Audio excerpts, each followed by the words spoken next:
ಎಲ್ಲರಿಗೂ ನಮಸ್ಕಾರ.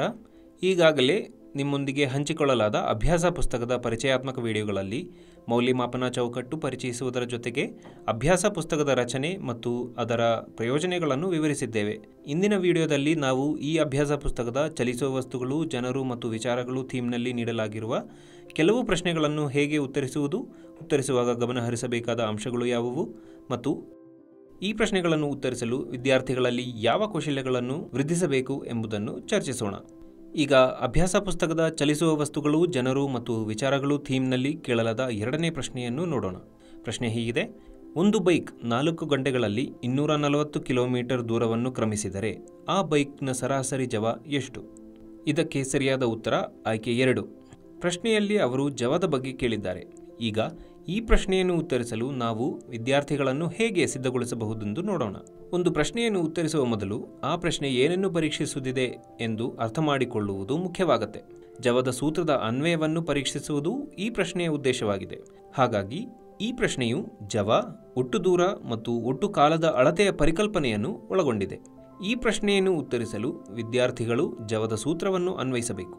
ಈ ಪ್ರಶ್ನೆಯನ್ನು ಕೇಳುವ ಮೂಲಕ ವಿದ್ಯಾರ್ಥಿಗಳ ಪ್ರಶ್ನೆಯಿಂದ ಮಾಹಿತಿಯನ್ನು ನಿರ್ಣಯಿಸುವ ಕೌಶಲ್ಯವನ್ನು ಪರೀಕ್ಷಿಸಲಾಗುತ್ತಿದೆ. ವಿದ್ಯಾರ್ಥಿಗಳು ಯಾವುದೇ ಗೊಂದಲಗಳಿಲ್ಲದೆ ಪ್ರಶ್ನೆಗಳಿಗೆ ಸುಲಭವಾಗಿ ಉತ್ತರವನ್ನು ಕಂಡುಕೊಳ್ಳುವುದಕ್ಕೆ ಏನು ಮಾಡಬೇಕು ಅನ್ನೋದನ್ನು ತಿಳಿದುಕೊಳ್ಳೋಣ. ಇಲ್ಲಿ ನಾವು ವಿದ್ಯಾರ್ಥಿಗಳು ಪಾಲಿಸಬಹುದಾದ ಕೆಲವು ಹಂತಗಳನ್ನು ನೋಡೋಣ. ಮೊದಲಿಗೆ ಪ್ರಶ್ನೆಯನ್ನು ಸರಿಯಾಗಿ ಓದಬೇಕು. ನಂತರ ಪ್ರಶ್ನೆಯಲ್ಲಿ ನೀಡಲಾದ ದತ್ತಾಂಶವನ್ನು ಗ್ರಹಿಸುವ ಮೂಲಕ ಅದನ್ನು ಗುರುತಿಸಬೇಕು. ಜವದ ಸೂತ್ರ ಮತ್ತು ಪ್ರಶ್ನೆಯಲ್ಲಿ ನೀಡಲಾದ ದತ್ತಾಂಶಗಳನ್ನು ಅನ್ವಯಿಸಬೇಕು. ಇದು ಜವದ ಸೂತ್ರವನ್ನು ಬಳಸಿಕೊಂಡು ಉತ್ತರವನ್ನು ಕಂಡುಹಿಡಿಯಲು ಅವರಿಗೆ ಸಹಾಯ ಮಾಡುತ್ತದೆ. ಈಗ ಅವರು ನೀಡಲಾದ ಆಯ್ಕೆಗಳಿಂದ ಸರಿಯಾದ ಉತ್ತರವನ್ನು ಆಯ್ಕೆ ಮಾಡಿ ಅದಕ್ಕೆ ವೃತ್ತ ಹಾಕಿ ಗುರುತಿಸುತ್ತಾರೆ. ಈಗ ಈ ರೀತಿಯ ಪ್ರಶ್ನೆಗಳಿಗೆ ಉತ್ತರಿಸಲು ವಿದ್ಯಾರ್ಥಿಗಳನ್ನು ಹೇಗೆ ಸಿದ್ಧಗೊಳಿಸಬಹುದು ಎಂದು ನೋಡೋಣ. ತರಗತಿಯಲ್ಲಿ ವಿದ್ಯಾರ್ಥಿಗಳಿಗೆ ನೀಡಿರುವ ಪ್ರಶ್ನೆಯಲ್ಲಿ ಉತ್ತರವನ್ನು ನೀಡಬಲ್ಲ ದತ್ತಾಂಶವನ್ನು ಗುರುತಿಸಬೇಕು. ಇದೇ ಮಾದರಿಯ ಸಾಕಷ್ಟು ಪ್ರಶ್ನೆಗಳನ್ನು ಒದಗಿಸಿ ಅವುಗಳನ್ನು ಪರಿಹರಿಸಲು ಪ್ರೋತ್ಸಾಹಿಸಿ. ಪ್ರಶ್ನೆಗಳಿಗೆ ದತ್ತಾಂಶವನ್ನು ಗ್ರಹಿಸುವ ಮತ್ತು ಅವುಗಳಿಗೆ ಸೂತ್ರವನ್ನು ಅನ್ವಯಿಸುವ ಪರಿಕಲ್ಪನೆಯನ್ನು ವಿದ್ಯಾರ್ಥಿಗಳಿಗೆ ಅರ್ಥ ಮಾಡಿಸಿ. ಈಗ ಇದೇ ಥೀಮ್ನ 4ನೇ ಪ್ರಶ್ನೆಯನ್ನು ನೋಡೋಣ. ಪ್ರಶ್ನೆ ಹೀಗಿದೆ: ಘನಾಕೃತಿಗಳನ್ನು ಗಮನಿಸಿ ಮತ್ತು ಕೆಳಗಿನ ಆಯ್ಕೆಗಳಲ್ಲಿ ಯಾವುದು ಸರಿ ಎಂದು ಗುರುತಿಸಿ. ಇದಕ್ಕೆ ಸರಿಯಾದ ಉತ್ತರ ಆಯ್ಕೆ 2. ಈಗ ಈ ಪ್ರಶ್ನೆಗಳಿಗೆ ಉತ್ತರಿಸಲು ವಿದ್ಯಾರ್ಥಿಗಳನ್ನು ಹೇಗೆ ಸಿದ್ಧಗೊಳಿಸಬಹುದು ಎಂದು ನೋಡೋಣ. ಈಗ ಈ ಪ್ರಶ್ನೆ ಏನನ್ನು ಪರೀಕ್ಷಿಸುತ್ತಿದೆ ಎಂಬುದನ್ನು ಅರ್ಥ ಮಾಡಿಕೊಳ್ಳೋಣ.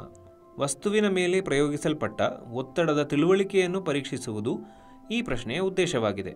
ಆದ್ದರಿಂದ ಈ ಪ್ರಶ್ನೆಯಲ್ಲಿ ಒತ್ತಡ ಮತ್ತು ಅದರ ಸೂತ್ರದ ಪರಿಕಲ್ಪನೆಯನ್ನು ಪರೀಕ್ಷಿಸಲಾಗುತ್ತಿದೆ.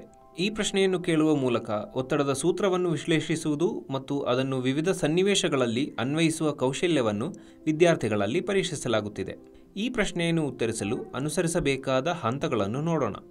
ಇಲ್ಲಿ ಮೊದಲು ಪ್ರಶ್ನೆಯನ್ನು ಸರಿಯಾಗಿ ಗಮನಿಸಿ. ನಂತರ ಪ್ರಶ್ನೆಯ ಉದ್ದೇಶವನ್ನು ಅರ್ಥ ಮಾಡಿಕೊಳ್ಳಿ. ಈಗ ವಿದ್ಯಾರ್ಥಿಯು ಪ್ರತಿ ಚಿತ್ರದೊಂದಿಗೆ ಒತ್ತಡದ ಸೂತ್ರವನ್ನು ಅನ್ವಯಿಸಬೇಕು. ಇದು ಒತ್ತಡದೊಂದಿಗೆ ಮೇಲ್ಮೈ ಪ್ರದೇಶವನ್ನು ಪರಸ್ಪರ ಸಂಬಂಧಿಸುವುದಕ್ಕೆ ನೇರವಾಗುತ್ತದೆ ಮತ್ತು ಒತ್ತಡದಲ್ಲಿನ ಬದಲಾವಣೆಗೆ ಪರಸ್ಪರ ಸಂಬಂಧವನ್ನು ಬಳಸುತ್ತಾರೆ. ಈಗ ನೀಡಲಾದ ಆಯ್ಕೆಗಳಿಂದ ಉತ್ತರವನ್ನು ಆಯ್ಕೆ ಮಾಡಿ ವೃತ್ತದಿಂದ ಗುರುತಿಸುತ್ತಾರೆ. ಈ ರೀತಿಯ ಪ್ರಶ್ನೆಗಳಿಗೆ ಉತ್ತರಿಸಲು ವಿದ್ಯಾರ್ಥಿಗಳನ್ನು ಹೇಗೆ ಸಿದ್ಧಗೊಳಿಸಬಹುದು ಎಂದು ನೋಡೋಣ. ಒತ್ತಡ ಮತ್ತು ಒತ್ತಡದ ಸೂತ್ರಗಳ ಕುರಿತು ವಿದ್ಯಾರ್ಥಿಗಳಿಗೆ ಪರಿಚಯಿಸಿ. ವಿದ್ಯಾರ್ಥಿಗಳಿಗೆ ಮೇಲ್ಮೈ ವಿಸ್ತೀರ್ಣ ಮತ್ತು ಒತ್ತಡದ ನಡುವಿನ ಸಂಬಂಧವನ್ನು ವಿವರಿಸಿ.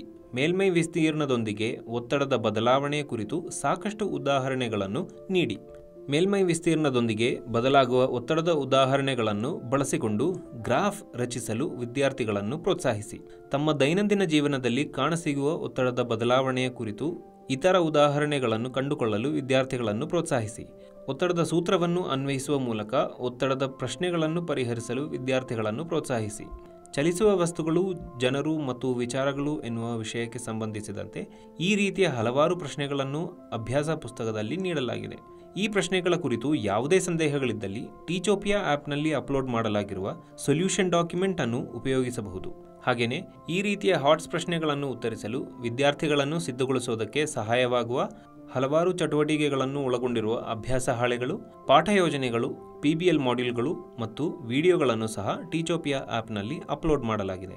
ಟೀಚೋಪಿಯಾ ಆ್ಯಪ್ನ ಲಿಂಕನ್ನು ಈ ವಿಡಿಯೋ ಡಿಸ್ಕ್ರಿಪ್ಷನ್ನಲ್ಲಿ ನೀಡಲಾಗಿದೆ. ಧನ್ಯವಾದಗಳು.